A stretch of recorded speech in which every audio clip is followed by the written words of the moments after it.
production, a Humphrey B. Bear DVD. You've gone digital, Humphrey.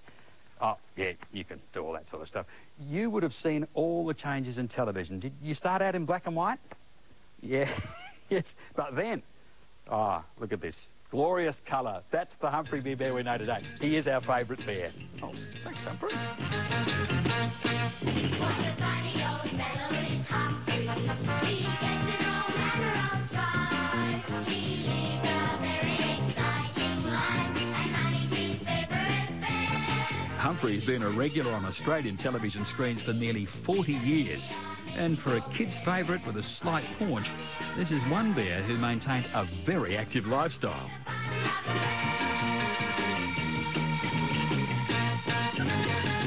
Humphrey was the brainchild of program manager Rex Heading. Rex, a bit of a cartoonist in an earlier life, spent time doodling and came up with the lovable, honey-eating, fun-loving bear that kids and parents have taken to their hearts. But there was method in Rex's madness. We had a Humphrey suit made, and we thought this is a good advantage, because somebody has to be in the suit, and they don't say anything to anybody, so it can be anybody in the suit. So it can work 24 hours a day if you want to, with different people in there. It can never ask for a rise or holiday time or anything. It'll survive. And now Humphrey is now, I suppose, in hundreds of places. And Humphrey, I think, is one of those creatures that'll live forever. And of course, a mute bear provided kids with the added challenge of interpreting Humphrey's distinctive miming talents. Not that this bear was always completely silent. Yep, even bears sneeze. And so too did Humphrey's predecessor, Bobo the Clown, on one memorable occasion when he was introducing himself to kids during the Channel 9ers. So he's in the audience and saying, "Hello, and what's your name?" What'd you say? And his nose flew off. And the poor child, Bobo's nose just came off. And so we thought, we've got to do something about this, but we couldn't get anything by the next day. He couldn't get the other glue by the next day. So he went back in there again with the nose firmly glued on, and went up and said, "Hello, I'm Bobo, what's your name?" And he said, but he put his finger on his nose and sneezed, and his teeth flew out. That sort of thing. You used to always have the poor old Bobo. Played by Hal Turner, Bobo was a big hit with the kids with his regular performances on the Channel 9ers.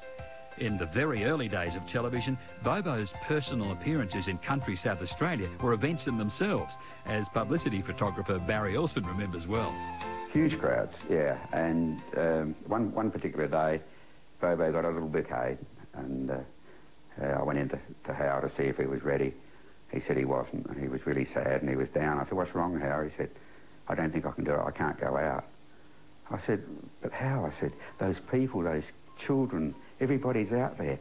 They're waiting for you." I said, "What shall I give you a hand with your makeup? And then if you still don't feel you can do it, I'll let the people know."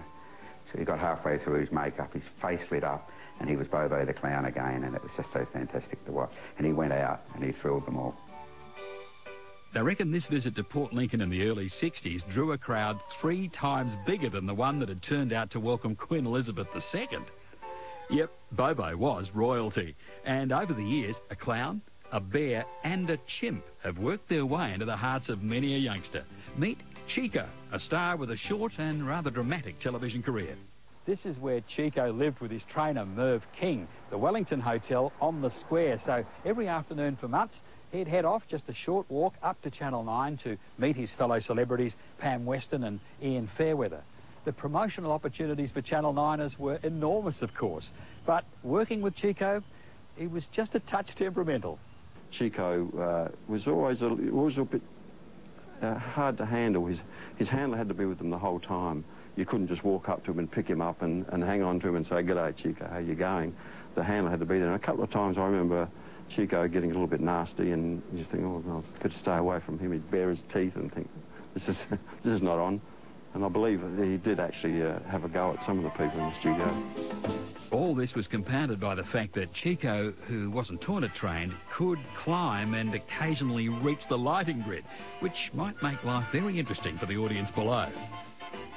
The final straw, Chico actually bit Ian Fairweather in a very delicate spot. Now, luckily it was more frightening than effective, but it was not a good career move. Well, all that madness happened right here, because while it's our news studio these days, then Channel 9ers was made here. So every afternoon, kids came streaming in here. For young and old, therefore, this is hallowed ground. So maybe it should have its own heritage listing. Also from these studios, Adelaide learned of all manner of newfangled inventions. Rhapsody have come up with something that's new and also revolutionary. It's Rhapsody cotton knit gusset pantyhose. Now stop laughing. Oh, you always get a couple, don't you? No, really, this is true. All of you women, and a couple of you fellas, I suppose, if you're that way inclined, all of you women have wanted pantyhose with a cotton gusset, because wearing nylon next to your skin can, and it does, cause some irritation. They're only 99 cents a pair at John Martin's stores right now. So why don't you come in and see me at John Martin's demonstrating Rhapsody cotton knit gusset pantyhose, Bundle Street tomorrow. Channel 9.